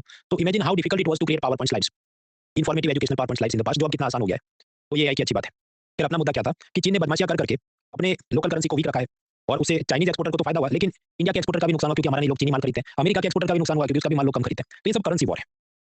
तो चीन जो अपनी करेंसी को मैनिपुलेट करता है, अमेरिका का डिपार्टमेंट ऑफ ट्रेजरी हर साल ऐसी एक रिपोर्ट निकालता है कि कौन कौन से करेंसी मैनिपुलेटर है। उसमें चीन का भी नाम होता है, भारत का भी नाम होता है। हालांकि भारत ने क्या बिगाड़ा, क्योंकि आरबीआई के जो कदम है उसमें ट्रांसपेरेंसी नहीं है। Let me give you an example, just a minute. हमने देखा कि कैसे जब रुपया वीक हो जाए या डॉलर स्ट्रांग हो जाए तो अलग अलग टाइम पे आरबीआई कदम उठाती है। पहले शक्तिकांत दास गवर्नर थे तो वो तो समझो कि मतलब 10-20 पैसा भी ऊपर नीचे हो जाए तो तुरंत अपने फॉरेक्स रिजर्व से डॉलर बेच के चीजों को स्टेबल कर देते। अब जो नए गवर्नर आए संजय मल्होत्रा, 2025 में जब भी रुपया स्लाइड हुआ कुछ गिरने तो 86 हो गया तो भी चिंता नहीं, 87 हो गया तो भी चिंता नहीं, क्योंकि वो ये सोचते हैं कि रोज उठ के यही करेंगे तो भाई तिजोरी खाली हो जाएगी। तो the new governor is letting the rupee slide because he thinks that it is a waste of RBI time and forex reserve to micro manage it on daily basis. 10-20 टका 2-5 रुपए ऊपर नीचे हो तब मेरे को उठाना, अभी मेरे को आराम करने दो, मैं इसको रोज छेड़ूंगा नहीं। पर समझो नया गवर्नर की ये सोच है, पुराने गवर्नर की अलग सोच थी। तो आरबीआई जो काम करती है उसमें कोई ट्रांसपेरेंसी नहीं है। वरना जैसे आपने टारगेट बनाया कि 2 से 6 टके महंगाई कंट्रोल में रखें, तो इधर आपका टारगेट ऑफिशियली डिक्लेयर करो कि 2% से ज्यादा ऊपर नीचे होगा करेंसी एक्सचेंज तो हम इंटरफियर करेंगे, वरना नहीं करेंगे। ऐसा उन्होंने क्लियरली बोला नहीं है। इस कारण से अमेरिका ये मानता है कि भारत भी एक करेंसी मैनिपुलेटर है, क्योंकि उनकी सेंट्रल बैंक के ऑपरेशन में इनकंसिस्टेंसी है, सही तरह से वो करते नहीं, बताते नहीं। यार कौन से देश करेंसी मैनिपुलेटर की लिस्ट में वो हम टाइम वेस्ट नहीं करेंगे। सफिशिएंट टू नो कि चीन, जापान, साउथ कोरिया ये सब ने अलग अलग टाइम पे ये काम किया है और अपनी लोकल करेंसी को वीक रखा है, अंडर वैल्यू रखा है कि जितने डॉलर आएंगे खरीदते रहो, लोकल करेंसी छापते रहो, अपनी लोकल करेंसी वीक होनी चाहिए ताकि हमारा एक्सपोर्ट बढ़े, हमारा करंट अकाउंट में सरप्लस बढ़े और इस कारण से उनका फॉरेक्स रिजर्व भी काफी हाई रहता है। जैसा चीन के हमने देखा 3,000 बिलियन डॉलर का फॉरेक्स रिजर्व है। इसके नुकसान भी है, नेगेटिव कॉन्सिक्वेंसेस क्या, इन्फ्लेशन, क्योंकि जब आप डॉलर को महंगा रखेंगे, लेट मी गो बैक, यहाँ आप समझो कि $1 की कायदे से कीमत होनी चाहिए 6 युआन, लेकिन इन्होंने छाप छाप के और डॉलर खरीद खरीद के 7 युआन करा दी। आप बोलते हैं कि चाइना के एक्सपोर्टर के लिए अच्छी बात है, पर चाइना के इंपोर्टर का भी तो सोचो, उनके लिए तो ये बुरी बात है, क्योंकि जो भी ऑयल मंगाएंगे, मेडिसिन बाहर से मंगाएंगे, महंगा पड़ेगा। तो इसे आप क्या कहेंगे, इन्फ्लेशन। तो करेंसी मैनिपुलेशन का नेगेटिव एस्पेक्ट क्या है, इन्फ्लेशन। तो this countries have paid negative consequences to inflation, नुकसान भी इनका हुआ है। इकोनॉमिक सर्वे ये कहता है कि आरबीआई एक्सचेंज रेट मैनिपुलेट नहीं करता है, थोड़ा कम ज्यादा हो तो कंट्रोल करने की कोशिश करता है, लेकिन फिर भी हमें नहीं नहीं तो 750 बिलियन से लेके 1 ट्रिलियन मतलब 1000 बिलियन तक का फॉरेक्स रिजर्व अक्यूमुलेट करना चाहिए। इतना पैसा अपने पास होना चाहिए, तभी अपना हार्ड पावर और सॉफ्ट पावर बनेगा। देखिए हार्ड पावर और सॉफ्ट पावर क्या है कि चीन के पास 3000 बिलियन डॉलर है तो उसमें से वो पाकिस्तान को लोन दे देगा और पाकिस्तान के बॉन्ड खरीद ले, फिर क्या मेरे फॉरेक्स रिजर्व में पड़े हैं, क्योंकि अल्टीमेटली फॉरेक्स रिजर्व में तो आप बॉन्ड वगैरह रखने वाले हैं, तो पाकिस्तान को लोन दिया और पाकिस्तान उनके चरणों में गिर गया, आप बोलेंगे वही करेंगे, तो ये क्या है, चीन का सॉफ्ट पावर है। उसी तरह चीन अगर चाहे तो इन्हीं सब डॉलर से भविष्य में बाकी देशों से हथियार खरीद सकता है और अपना हार्ड पावर बढ़ा सकता है। तो भारत में भी अपना फॉरेक्स रिजर्व बढ़ाने की जरूरत है, लेकिन ऐसा मैनिपुलेट करके नहीं, जैसे तमीज से लॉजिकली, जैसे make in India, assemble in India, skill India, foreign trade policy, ये सब की मदद से एक्सपोर्ट बढ़ाने की कोशिश होनी चाहिए। फिर मैंने आपको बताया कैसे ये ट्रम्प चाहता है कि भाई चीन हमारे डॉलर को वीक कर दे। फिर वापस आते हैं तो मैं आपको बता रहा था कि फॉरेक्स रिजर्व का इंपॉर्टेंस क्या है, एक्सचेंज रेट स्टेबल लगता है और भारत के पास 6 to 700 बिलियन है, चीन के पास 3000 बिलियन है। लेकिन चीन ने ये सब अक्वायर कैसे किया, मैंने आपको बताया अभी कि मैनिपुलेट किया अपने एक्सचेंज रेट को, अंडर वैल्यू रखा युआन को, ये हमने देखा। अब ऐसा जो लार्ज फॉरेक्स रिजर्व वो बना के बैठे हैं 3000 बिलियन डॉलर का, इसके नेगेटिव एस्पेक्ट क्या है, क्योंकि कायदे से नहीं बनाया ना, मैनिपुलेशन करके बनाया है। इस कारण से जब भी बाहर से वो चीजें खरीदते हैं महंगी पड़ती हैं, इंपोर्टेड इन्फ्लेशन की तकलीफ है चीन को। दूसरा, इतना सारा पैसा 3000 बिलियन डॉलर फॉरेक्स रिजर्व में लॉक हो गया। अब आप विजुलाइज करो कि चीन ने ये पैसा कैसे कहाँ इन्वेस्ट किया होगा, गोल्ड खरीदा होगा, चीन ने खुद से बहुत सारे यूएस ट्रेजरी बॉन्ड्स खरीदे, तो मतलब इन्होंने यही पैसा वापस लोन में अमेरिका को दे दिया, अमेरिका की पब्लिक मौज करे, उनकी सरकार पैसा इस्तेमाल करे, इनके लोग इधर ऐसे ही पड़े। वरना ये सारा पैसा health, education, poverty removal, infrastructure में यूज हो सकता है, पर नहीं हो पाएगा क्योंकि फॉरेक्स रिजर्व की सिस्टम ऐसी योजना में तो आप यूज नहीं कर सकते। और इंफ्रास्ट्रक्चर भी कैसा कि मान लो पाकिस्तान को लोन दे दे और पाकिस्तान के बॉन्ड खरीदे तो खुद से वापस इस फॉरेक्स रिजर्व में बॉन्ड लॉक होना है, पैसा तो पाकिस्तान के पास चला गया। अब सोचो चीन के लोग खुद उस पैसे को एंजॉय नहीं कर पा रहे। तो this is the negative implication of a weak currency, manipulated currency. फिर इकोनॉमिक सर्विस में आगे बढ़ता है, इस सेक्टर्स ऑफ इकोनॉमिक सेक्टर आप जानते हैं क्या, agriculture, manufacturing, service sector. Sector को एक और तरीके से आप क्लासिफाई कर सकते हैं, क्या ये एक एक्सपोर्टेबल सेक्टर है। For example electronics item export कर सकते हैं तो उसे हम ट्रेडेबल या एक्सपोर्टेबल सेक्टर बोलेंगे। What about health and education, आपके दवाई एक्सपोर्ट कर सकते हैं, ऑनलाइन एजुकेशन एक्सपोर्ट कर सकते हैं, राइट, पर आप समझो हॉस्पिटल उखाड़ के एक्सपोर्ट नहीं कर सकते, स्कूल उखाड़ के एक्सपोर्ट नहीं कर सकते, तो it is a non tradable sector. अब आप सोचिए कि चीन को क्योंकि अपने एक्सपोर्ट बढ़ाने हैं तो उसका सारा ध्यान इस तरफ electronics, IT, James, jewellery, food processing, ये सब में कुछ ना कुछ कराएगा, योजनाएं चलाएगा, काम करेगा। उसके चलते ये जो बाकी सेक्टर्स हैं, हेल्थ, एजुकेशन, रोड वगैरह जो नॉन ट्रेडेबल है, इस पर फंडिंग ध्यान सरकार की नीतियों का कम रहेगा। इस कारण से ह्यूमन डेवलपमेंट खराब होता है। तो बहुत ज्यादा बड़ा फॉरेक्स रिजर्व रखना अच्छी बात नहीं, क्योंकि वो सारा पैसा यूज हो सकता था बाकी चीजों में जो आप कर नहीं पाए। अब कुछ लोग कहेंगे भाई चीन का ह्यूमन डेवलपमेंट भारत से बहुत ज्यादा आगे है, तो तुम ये जो बोल रहे हो कि उनका सब नेगलेक्ट हुआ हेल्थ एजुकेशन क्योंकि सारा पैसा इस तरफ ब्लॉक हो गया एक्सपोर्ट ओरिएंटेड चीजों में, यू आर राइट, पर वो समझो काल्पनिक नुकसान है। मान लो चीन का ह्यूमन डेवलपमेंट इंडेक्स मान लो 50वां रैंक हो, अगर वो ये सब नहीं करता तो हो सकता है उसका रैंक 5वां भी तो होता ना, स्विट्जरलैंड जैसा कुछ बन जाता, तो नहीं बन पाया, वो उसका नोशनल लॉस यानी काल्पनिक नुकसान है। दूसरा, ऐसा भी नहीं है कि चीन में सब लोग खुशहाल हैं। 600 चाइनीज लोग महीने का 1000 युआन भी नहीं कमाते हैं और 1000 युआन में वहां पर सिटी में आप घर भी किराए पे रेंट पे नहीं ले सकते, ऐसी सिचुएशन। इसलिए आप कुछ वीडियो यूट्यूब वगैरह में देखो, छोटे छोटे माचिस की डिब्बी जैसे कमरे में सब वो फैक्ट्री के मजदूर रहते हैं कि बस सोने का पलंग ही हो, बाकी खुद का कुछ नहीं हो। तो 3 ट्रिलियन डॉलर लेकिन लॉक हो गए अनप्रोडक्टिव तरीके से, पाकिस्तान और अमेरिका को वापस लोन में बॉन्ड में चले गए। तो ये आइडियल साइज नहीं है, इतना ज्यादा फॉरेक्स रिजर्व नहीं होना चाहिए जिसको हम एंजॉय ना कर सके। आपके आइडियल क्या रखें, 500 बिलियन रखें, 500 बिलियन ठीक नहीं होगा, वो बहुत कम रकम है। भारत जैसा जितना बड़ा देश है तो विल बिकम वल्नरेबल अगर अपने पास इतना कम पैसा है। तो आइडियल साइज क्या होनी चाहिए फॉरेक्स रिजर्व की, इकोनॉमिक सर्वे ने कुछ पैरामीटर्स दिए जो हमें याद रखने हैं एमसीक्यू के लिए, कि अपने पास इतना पैसा होना चाहिए कि 6 महीने तक जितना इंपोर्ट करना है दवाई या फर्टिलाइजर उसको हम पे कर सके, उतना फॉरेक्स रिजर्व आरबीआई के पास होना चाहिए। तो ये एक तरीका हो सकता है। दूसरा, हमारे पास इतना पैसा होना चाहिए कि सारे जो शॉर्ट टर्म के लोन है जो हमने विदेशों से लिए हैं उसको हम चुका सके, इतना फॉरेक्स रिजर्व आरबीआई के पास होना चाहिए। तीसरा, कुछ इकोनॉमिस्ट इस तरह बोलते हैं कि M3 मतलब मनी सप्लाई जो भारत का है रुपया, उसके मुकाबले इतना परसेंटेज फॉरेन करेंसी अपनी फॉरेक्स रिजर्व में होना चाहिए। ये भी एक तरीका हो सकता है। कितना परसेंटेज वो याद नहीं रखना है, हमें बस कि ये तरीके हो सकते हैं, ऐसा इकोनॉमिक सर्वे ने बोला है। चौथा, आईएमएफ के अंदर कुछ ये गुइडॉटी ग्रीन्सपान, ये दो इकोनॉमिस्ट होंगे या एक्सपर्ट होंगे, उन्होंने एक सिद्धांत बताया कि आपके पास इतना फॉरेक्स रिजर्व होना चाहिए ताकि आपकी शॉर्ट टर्म एक्सटर्नल डेट, छोटी अवधि के विदेशी ऋण आप चुका सको, इतना आपके देश की फॉरेक्स रिजर्व होनी चाहिए। आरबीआई की खुद की एक ऐसे तारापुर कमेटी बनी थी, उसने ये कहा कि अपने पास इतना फॉरेक्स रिजर्व होना चाहिए ताकि 6 महीने तक जितना इंपोर्ट करना है उतना सामान का सारा बिल हम चुका सके, इतना फॉरेक्स रिजर्व होना चाहिए। तो these are various parameters for ideal forex reserve, और इसको देखते हुए अपने पास जो भी अभी समझो 600-700 है, इकोनॉमिक सर्वे मानता है कि इसको बढ़ा के 750 टू 1000 बिलियन डॉलर हमें करना चाहिए। इसके बाद एक छोटा सा मुद्दा समझते हैं, फिर ब्रेक लेते हैं।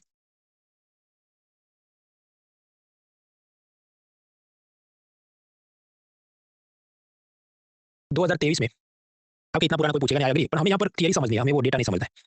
2023 में ऐसा हुआ कि करीब 600 बिलियन डॉलर का फॉरेक्स रिजर्व था, गिर के 584 हो गया एक ही महीने में, मतलब 14 बिलियन डॉलर का डिक्लाइन हो गया। तो फॉरेक्स रिजर्व अप डाउन कैसे होता है, वो हमें मतलब एमसीक्यू के लिए वो सिद्धांत समझ लें। अचानक से एक महीने में 14 बिलियन डॉलर वाइप आउट हो गए, खाली हो गए, कैसे? दो कारण है। एक, जब आरबीआई खुद से डॉलर बेच दे, RBI intervention to control the currency exchange, या दूसरा होता है वैल्यूएशन इफेक्ट। समझते हैं? देखिए, एक तो हमने देखा कि मान लो $1 का 75 की जगह 83 हो जाए, तो ये आग बुझाने के लिए आरबीआई ने क्या करना चाहिए, अपने डॉलर्स बेच देने चाहिए फॉरेक्स एजेंट्स को, ताकि मार्केट स्टेबल हो जाए। तो अगर वो ऐसा 14 बिलियन डॉलर बेच देगा तो स्वाभाविक है अपनी तिजोरी में तो एम्प्टी हो जाएगा ना, या तो कम हो जाएगा। तो यस, जब भी आरबीआई इंटरवीन करती है तो फॉरेक्स रिजर्व कम हो सकता है, यस दैट इज पॉसिबल। दूसरा है वैल्यूएशन इफेक्ट, वो ऐसा कि 2023 में गोल्ड का भाव पहले था 61,000 सितंबर में, वो कम होते होते ये कितना करीब 58 हो गया। अब मान लो आरबीआई के पास 1 लाख किलो गोल्ड है, तो क्वांटिटी तो उतनी है, लेकिन एक्सचेंज में आपको डेटा तो लेटेस्ट डालना पड़ेगा। तो जैसे लेटेस्ट डेटा डालोगे आपका फॉरेक्स रिजर्व का वैल्यू जो 600 है वो 584 हो जाए। तो इसे आप क्या कहोगे, वैल्यूएशन इफेक्ट। वैल्यूएशन इफेक्ट, यदि गोल्ड का प्राइस कम होता है तो आरबीआई भले कुछ ना करे तो भी उसका फॉरेक्स रिजर्व का वैल्यू कम हो सकता है, क्योंकि उसके पास 1 लाख किलो गोल्ड पड़ा है। तो मतलब ये फैक्टर्स याद रखने, डेटा याद नहीं, फैक्टर्स याद रखने कि दिस एक्शंस या factors can result into fall of the forex reserve. तीसरा, वैल्यूएशन इफेक्ट में जो अपनी फॉरेन करेंसी एसेट्स है, मतलब आरबीआई ने जो डॉलर यूरो वगैरह रखा है या उन देशों के बॉन्ड्स खरीद के रखे, उसका भी भाव गिर जाए तो आरबीआई का तिजोरी में वैल्यू आपको कम दिखेगा। इसको भी हम देखते हैं एग्जांपल से। समझो आरबीआई के फॉरेक्स रिजर्व में डॉलर के 100 यूनिट हो और यूरो के 100 यूनिट हो, मतलब एक नोट दूसरा नोट, तो बोल के 200 यूनिट्स है, इनकी वैल्यू कितनी है? तो मैंने आपको बताया कि बैलेंस ऑफ पेमेंट को हम डॉलर में एक्सप्रेस करते हैं। तो चलो 100 यूनिट है डॉलर के, तो मतलब 100 डॉलर है, ओके। यूरो के 100 यूनिट है, तो आपने डॉलर में कन्वर्ट करके एक्सेल शीट में डेटा एंट्री करोगे तो पता चले कि 100 यूरो यूनिट्स मींस $110। तो डॉलर में आप वैल्यू निकालो कितना है, $210 का फॉरेक्स रिजर्व में फॉरेन करेंसी एसेट्स पड़ा है। मान लो ये सिचुएशन हो जनवरी 2023 में। अब किसी कारण से इसकी वैल्यू कम हो जाए तब भी आपका फॉरेक्स रिजर्व गिर जाएगा। अब इसकी वैल्यू कैसे गिर सकती है? मान लो कोई इंस्टाग्राम पे एक इन्फ्लुएंसर है कि जो अपने रील के अंदर वीडियो के अंदर जो भी बैटिंग गैम्बलिंग एप्स प्रमोट करने के ₹110 लेता हो जनवरी में, लेकिन अक्टूबर तक आ जाए तो वो कहे नहीं, ₹105 भी भाई कोई दे दो तो मैं आपकी बैटिंग गैम्बलिंग ऐप प्रमोट कर लूंगा। इसके क्या कारण हो सकते हैं? एक तो ये कंपनियों को दूसरा इन्फ्लुएंसर मिल गया, या ये कंपनी भारत से छोड़ के किसी और देश में चली गई, या ये कंपनी के खुद के माध्यम से सेल नहीं आ रही है इसलिए वो ज्यादा पैसा नहीं दे रहे। तो यहाँ आप क्या कहेंगे कि इन्फ्लुएंसर की ब्रांड वैल्यू वीक हो गई, वीक हो गई, क्योंकि पहले उसको ये कह के 110 मिलते थे, अब सिर्फ 105 मिलते हैं।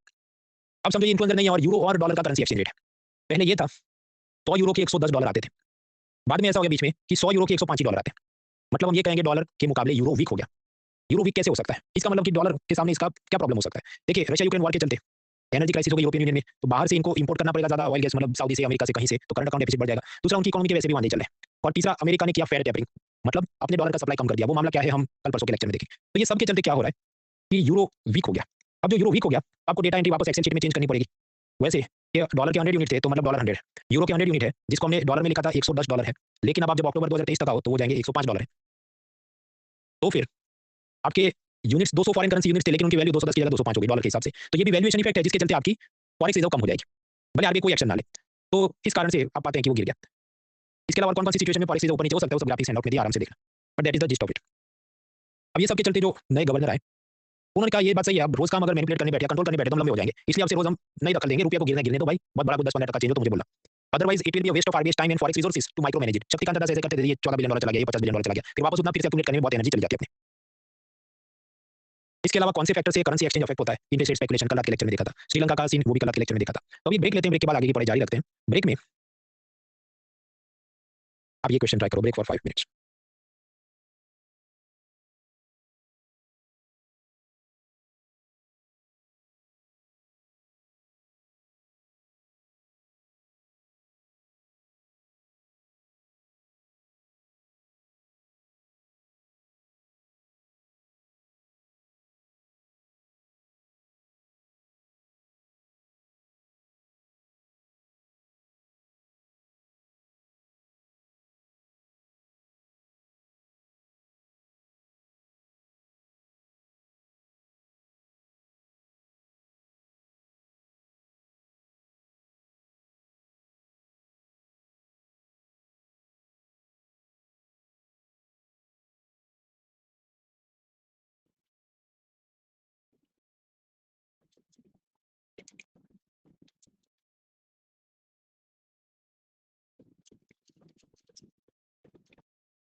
3 more minutes.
Thirty more seconds.